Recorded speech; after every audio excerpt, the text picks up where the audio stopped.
해커들이 이 정보를 다 갖고 있다면 정말 자기가 타겟팅하고 싶은 사람만 골라가지고 피해를 입힐 수 있는 그런 시나리오도 가능해지지 않을까라는 걱정이 들어요.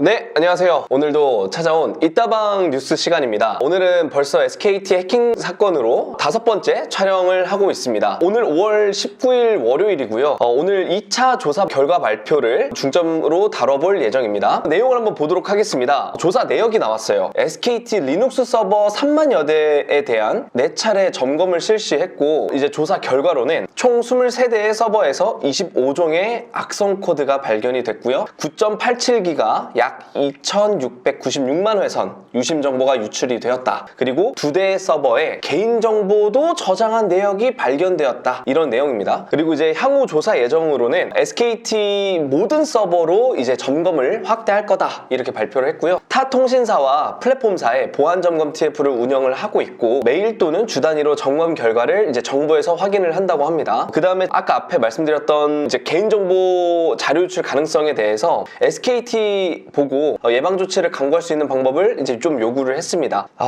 네, 지금 상황이 이렇게 되고 있는데요. 이 발표한 거에 대해서 대표님 혹시 어떻게 좀 생각을 하시는 게 있는지. 저희가 지난번 4차 영상 끝날 때 5차 영상은 안 찍었으면 좋겠다 이런 말씀을 드렸었죠. 근데 그 얘기가 끝난 지 며칠 안 돼서 또 이 영상을 촬영하고 있는데요. 일단 지난번에 발표됐던 그 악성 코드가 리눅스 서버에서 돌아가는 악성 코드다. 그런 게 큰 원인이 됐는지 일단은 리눅스 서버를 선제적으로 점검을 실행을 한 것 같고요. 그리고 아까 말씀하신 것처럼 고객 이름, 전화번호, 생년월일 이런 개인정보 저장 내역이 발견이 됐다. 그리고 그것이 이제 IMI 기준으로 약 29만 건 정도 되는데, 그 서버에 로그가 저장된 것이 최근 한 5, 6개월 정도밖에 없기 때문에 지금 이 악성 코드가 여기에 침입했다라고 예상되는 22년부터 작년 말까지 그 사이에서는 어떤 유출이 있었는지 없었는지에 대한 정보는 아직 확인을 못한 것 같아요. 그래서 일단 악성 코드가 발견이 됐고 거기에 개인정보가 발견이 됐기 때문에 그 데이터는 지금 최악의 상황으로 가정을 하면 유출되었을 가능성이 있지 않을까, 이렇게 가정을 하고 좀 대비를 해야 될 것 같습니다. 우선 그래서 이제 중요 사항을 좀 보자면, IMEI가 유출이 안 됐다고 했어요, 처음에 1차 때는. 근데 지금 바뀐 건 뭐냐면 IMEI가 유출되었을 수 있다 라는 거고, IMEI를 넘어서 개인정보가 유출되었을 수도 있다 또 지금 얘기를 하고 있어요. 점점 심해지고 있어서 이제 웃음도 안 나는데, 혹시 여기에 대해서는 어떻게 좀 생각을 하실까요? 그 IMEI는 지난번 4월 말 과방위에서 얘기했을 때는 유출되지 않은 것으로 판단한다, 이렇게 얘기를 했던 걸로 기억이 나고요. 근데 이제 이게 지금 아까 앞서서 얘기했던 그 서버에 IMEI를 포함한 개인정보 29만 건이 저장이 되고 있었다, 그리고 거기 악성 코드가 있었다라고 발표를 했기 때문에 일단 유출이 되었다고 가정을 한다면 SK텔레콤이 지금 고객분들한테 꼭 가입해달라고 부탁을 했었고, 결국 기본 가입으로 이제 전환을 해서 전원 모든 고객을 다 가입시켰던 그 유심안심보호 서비스, 그거에 대한 전제가 깨지는 거거든요. 유심안심보호 서비스라는 것은 유심의 키값과 단말기의 키값이 현재 매칭된 상태의 값이어야만 통신망에서 인증을 해주겠다. 그것이 단말기가 바뀌든 유심이 바뀌든 어느 하나가 맞지 않으면 이것은 정상적으로 인증을 처리를 안 하겠다라는 그런 전제로 돌아가는 서비스였기 때문에 두 가지 값이 다 만약에 유출이 됐고 그 두 가지 값을 다 복제할 수 있다라는 가정하에서는 사실 유심안심보호 서비스는 안전하다라고 보기는 좀 어렵죠. 그리고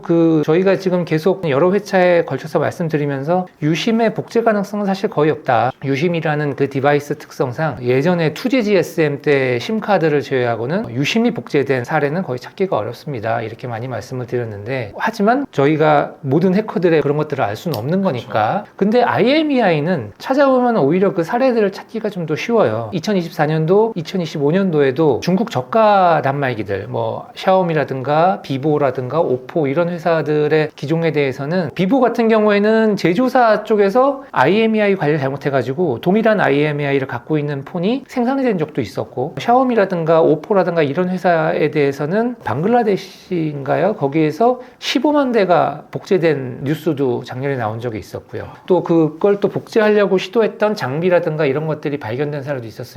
그래서 그런 걸 봐서는 물론 삼성이나 애플 같은 프리미엄 단말을 생산하는 그 회사에서는 아직 IMEI가 복제됐다는 사례를 찾기가 어렵고요. 또 이 회사들의 IMEI 관리 체계라든가 또 하드웨어 상에 들어가 있는 보안 칩이라든가 이런 걸 생각을 했을 때는 중국 저가 단말처럼 복제는 좀 쉽지 않을 거다라고 생각은 들지만 어쨌든 이거는 사례를 찾을 수 없을 정도로 IMEI는 절대 복제가 되지 않을 겁니다라고 말씀드리는 게 좀 어려운 상황인 것 같아요. 근데 정부 발표에 의하면 지금 제조사에서 IMEI로 복제된 결과가 없다 이렇게 얘기를 했더라고요. 근데 저희가 지금 얘기한 중국산 저가 단말에서 지금 복제가 일어난 게 2024년에서 2025년 요 사이라서 그것까지 감안하고 얘기한 건가 싶기는 해요. 우리나라 시장은 삼성하고 애플의 점유율이 워낙에 높은 시장이기 때문에 아마 정부에서도 제조사 쪽에 질의를 했다면 삼성과 애플 쪽에 질의했을 가능성이 높겠죠. 그럼 이제 삼성하고 애플에서는 자사의 관리 시스템상 복제가 불가능하다 이렇게 대답을 했을 것 같고요. 저도 뭐 이 삼성과 애플의 휴대폰이 IMEI 하나만으로 뭐 복제가 된다 이렇게 보기엔 좀 어렵다고 생각이 듭니다. 하지만 그 이외의 단말기를 사용하고 계시는 고객분들이 계실 수도 있고요.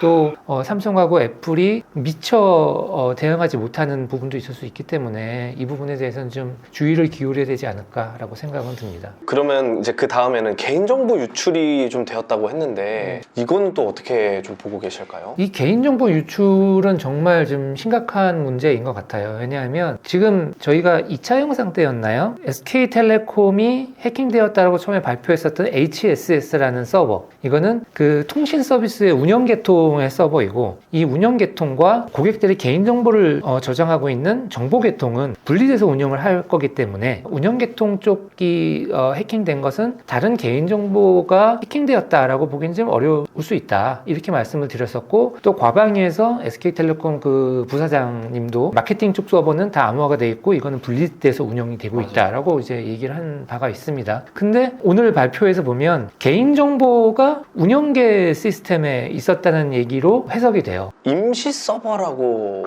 하더라고요. 그러니까 인증 서버와 임시로 연동하는 서버다라고 이제 설명을 하고 있던데, 원래는 정보 계통의 어떤 값과 맞는지 안 맞는지를 인증하는 일이 만약에 운영 계통에서 필요했다라고 한다면 그거는 정해진 API를 통해 가지고 인증 요청을 하고 그 결과값을 돌려받는 식으로 최소한의 그 데이터, 그것도 암호화된 상태에서 최소한의 데이터만 왔다 갔다 하는 그런 방식의 인증을 했어야 될 것 같은데, 지금 인증 서버와 임시로 연동된 서버가 있었다라고 얘기하는 걸 보면 운영 계통에서 운영의 편의성을 위해서 고객들의 개인정보를 임시로 저장하고 있는 서버가 운영 계통에 있었던 게 아닌가라고 추정이 됩니다. 근데 지난번 과방위에서 그 SK텔레콤 부사장님께서 말씀하셨던 것처럼 SK텔레콤 서버들은 마케팅 서버, 즉 정보 계통에 있는 서버에 있는 데이터들은 대부분 암호화가 돼 있다. 하지만 HSS와 같은 운영 계통 서버들은 대부분 아직 암호화가 되어 있지 않았다. 이 부분을 반성하고 있다. 이렇게 얘기를 했었거든요. 맞죠. 그 얘기를 지금 이 상황에 대입을 해보면 이 개인정보들은 아마 평문 상태에서 저장돼서 운영이 되지 않았을까라고 걱정이 돼요. 그러면 만약에 유출이 되었다면 이것 또한 평문 상태로 유출이 됐겠죠. 그러면 평문 상태의 개인정보와 평문 상태의 전화번호, 유심 인증키, 임시가 그대로 나갔다는 얘기거든요. 그렇게 되면 뭐가 될까? 가장 걱정되는 부분이 뭘까? 저는 해커들이 이 정보를 다 갖고 있다면 해킹을 통해서 얻은 정보 중에 누구를 타겟팅해서 어떤 피해를 일으킬까가 가능해질 것 같아요. 즉 타겟팅이 가능하다. 왜냐하면 전화번호나 유심키 값만 있으면 그게 누군지는 알 수가 없으니까 그렇죠. 그거를 어떻게 활용할까?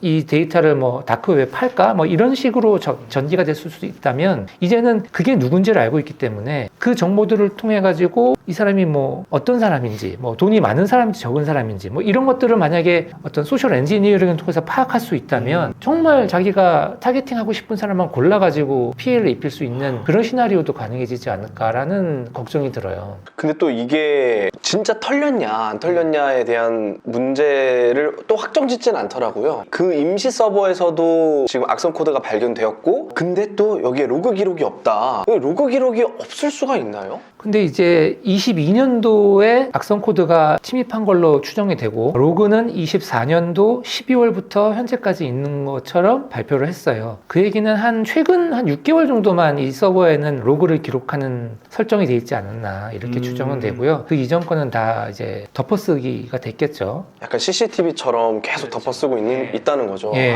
최근 6개월치만 보관하고 있었던 게 아닌가. 한 가지 더 제가 이제 여쭤보고 싶은 거는 분명히 운영계랑 지금 정보계랑 나눠져 있다고 대표님이 한 2차 영상 때 그렇게 말씀을 하셨었는데 지금 보니까 대표님이 말씀하신 대로 운영되고 있는 게 거진 없는 게 조금 안타까운 부분이기는 해요. 그러니까 이게 정보계하고 운영계는 같이 운영이 될 수가 없어요. 이건 너무 기본적인 거기 때문에 SK텔레콤 유정환 부사장님 말씀하신 것처럼 분명히 나눠서는 운영을 할 겁니다. 다만 왜 SK텔레콤이 HSS에서 그런 키값들을 평문으로 운영했을까? SK텔레콤은 왜 정보계에 있어야 되는 데이터를 인증을 위한 임시 연동 서버를 운영했을까? 다 이거는 운영의 편의성을 위해서 그랬던 것 같아요. 그러니까 이거를 암호화를 다 하고 진짜 API를 통해서 다 통신하고 하면 이거를 실시간으로 굉장히 많은 그 트래픽을 처리하기 위해서 굉장히 많은 서버를 설치를 했어야 됐잖아요. 그런 좀 투자를 아끼기 위한 약간의 꼼수가 아니었을까 이런 생각은 좀 듭니다. 굳이 이런 임시 서버를 운영을 해야 됐을까? 이거는 SK텔레콤에서 그런 여러 가지 유심 관련 키값들을 HSM 없이 평문으로 저장해서 운영했던 거하고 똑같은 인프라를 운영했던 게 아닌가 이런 생각이 들어요. 참 1등인데도 불구하고 뭔가 이런 원가 절감으로 전 느껴지는데 원가 절감을 위해서 이렇게 운영을 했다는 게 좀 아쉽습니다. 이따방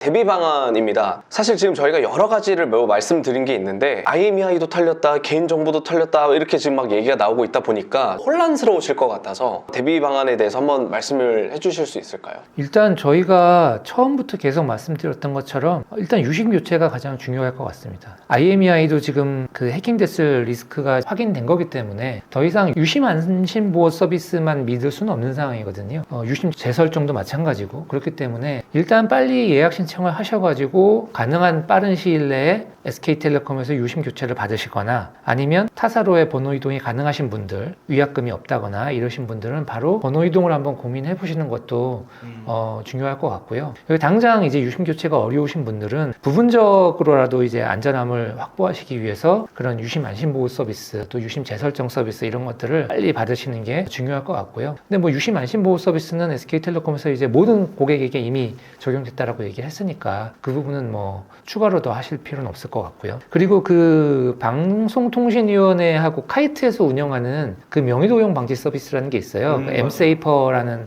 그 사이트에서 운영을 하고 있는데 그 서비스는 이제 내가 모르는 사이에 내 명의로 통신 서비스가 개통이 되는 거를 실시간으로 알려주고 또 설정을 해놓으면은 통신 서비스가 나 모르게 개통하는 거를 방지할 수 있는 서비스거든요. 그래서 그런 것들도 당장 내가 통신 서비스를 추가할 일이 없으신 분들은 바로 좀 신청을 하시는 게 어떨까 생각을 합니다. 그리고 이제 개인정보도 그렇고 이런 통신 관련 정보도 그렇고 지금 해킹의 위험성이 있는 거니까 이거를 활용한 스미싱이라든가 피싱이 이제 더 극성스러워질 수가 있거든요. 그래서 이런 스미싱이나 피싱 같은 것들 어떻게 조심해야 되는지 관련 자료라든가 이런 것들 잘 참고하셔서 의심 가는 전화나 문자 등은 꼭 잘 피하시는 게 중요하실 것 같고요. 그리고 이제 하나 중요한 거는 우리나라에서 이 통신 서비스, 이 휴대폰을 이용해서 2차 인증을 굉장히 많이 하고 계세요. 다른 나라보다 휴대폰을 활용한 2차 인증을 압도적으로 많이 사용을 하고 계시거든요. 근데 이제 지금은 혹시라도 이제 복제가 되거나 이런 것들의 위험이 생기면 이 인증이 지금 위험해진 거니까 2차 인증을 활용하고 계신 분들은 수단을 다른 걸로 좀 바꿔보시는 걸 한번 생각해 보시면 좋겠어요. 보통 이제 이 이슈를 얘기하면 금융 쪽 서비스 많이 걱정을 하시는데 저는 오히려 금융 쪽은 조금 덜 걱정하셔도 되지 않을까 싶은 게 금융은 그 금융사에서 운영하는 OTP도 있고 지문 인증도 있고 여러 가지 안전장치가 2중 3중으로 지금 돼 있는 상황이니까 그거보다는 오히려 그런 것이 좀 더 허술한 그런데도 어떤 금전적 가치가 있는 그런 쪽이 어딜까를 잘 생각해 보면 저는 좀 게임 쪽을 좀 조심해야 되지 않을까 싶어요. 그 게임 아이템 같은 거 많이 갖고 계신 분들 게임 하실 때 2차 인증 잘 안 켜놓으시는 걸로 알고 있거든요. 근데 2차 인증을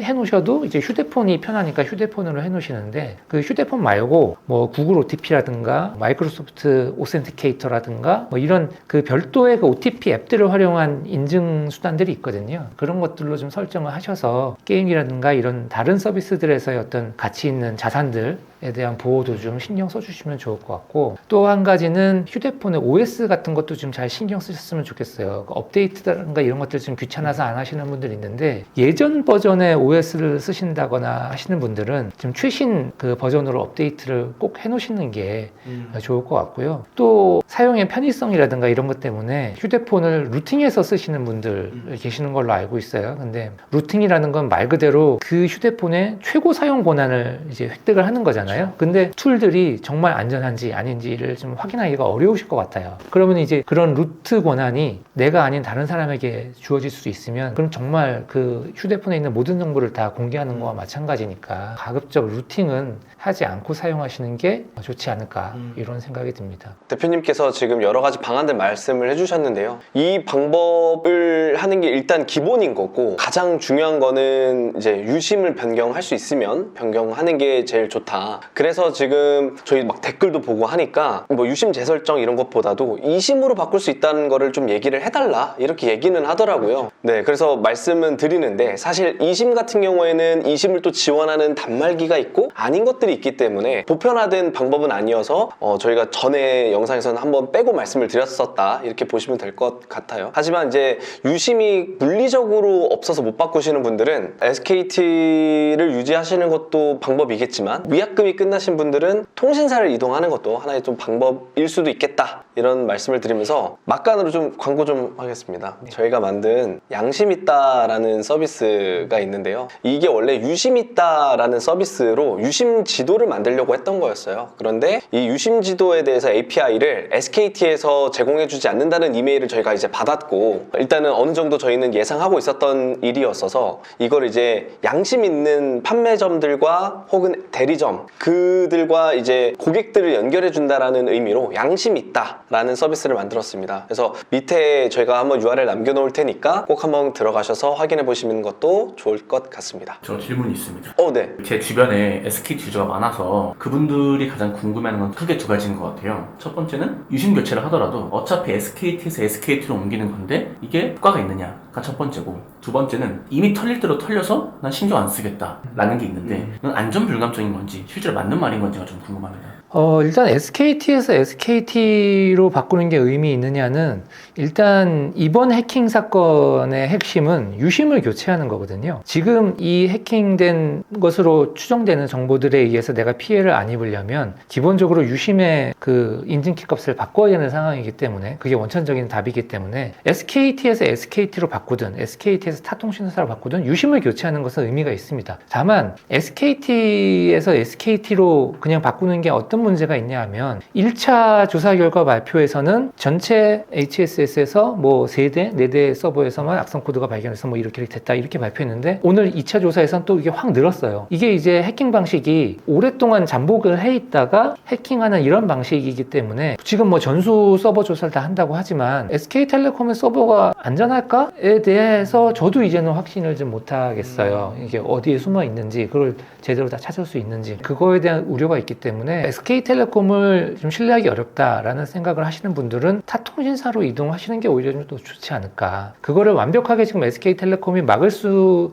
있는 건지에 대한 확신을 계속 못 주고 있기 때문에 그 부분이 좀 우려스럽긴 합니다. 그리고 두 번째로 말씀하신 그 개인정보 이미 많이 털렸는데 뭐 의미가 있느냐, 이거에 대해서는 우리가 털렸다라고 생각하는 개인정보를 잘 생각해 봤으면 좋겠어요. 뭐 내 이름, 뭐 내 전화번호, 뭐 내 이메일, 뭐 이런 것들이 털렸어 라고 생각할 수 있죠. 근데 내 통장 비밀번호, 뭐 이게 털렸어? 그건 완전 다른 얘기잖아요. 근데 약간 그 유심의 K값이나 이런 것들은 통장 비밀번호만큼이나 저는 중요하다고 생각을 하거든요. 왜냐하면 내 자신이 이거를 행위하는 게 맞습니다라고 인증해주는 키값 중에 하나였기 때문에. 그래서 이미 난 다 털렸으니까 난 이거 신경 안 쓸 거야 라는 거는 좀 너무 쉽게 생각하시는 것 같고요. 그거에 대해서는 이번만큼은 좀 대응을 하시는 게 좋지 않을까라고 생각은 듭니다. 조금 첨언을 하자면 이미 다 털릴 대로 털렸다라고 표현을 했지만 지금까지는 내 정보가 털렸다면 이제는 어떤 정보가 털린 거냐면 나인 척 할 수 있는 정보가 털린 거라고 생각을 해요. 그러니까 이제 인터넷 온라인 상에서 나라고 주장하는 사람이 하나 생길 수도 있는 거기 때문에 여태까지 털린 것과는 조금 격이 다르다 이렇게 볼 수 있을 것 같습니다. 그래서 뭐 아까 말씀드렸지만 이게 해킹이 됐다고 해서 무조건 내 휴대폰이 복제가 되고 내가 큰 피해를 입을 수 있고 이런 상황은 아닙니다. 정확하게 말씀을 드리면. 하지만 조금이라도 그런 가능성이 지금 발생한 거기 때문에 그런 위험을 차단하는 차원에서 본인이 할 수 있는 대응을 다각도로 해보시는 게 좋지 않을까 이렇게 추천을 드리는 거니까요. 그 부분 양지 부탁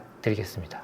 아마 지금 얘기를 보니까 조금 마무리될 것 같지는 않고 아마 좀 추가적으로 나올 것 같은데 여기에 신경 못 쓰시는 분들도 있으실 것 같긴 한데요. 그래도 좀 SKT에서도 좀 성의 있는 답변과 이 문제를 어떻게 처리할 수 있을지에 대한 그런 좀 구체적인 답변을 같이 한번 기다려봤으면 좋겠습니다. 오늘 여기까지 해서 저희가 5차 긴급 뉴스를 마치도록 하겠습니다. 그러면 다음번에 뵙도록 하겠습니다.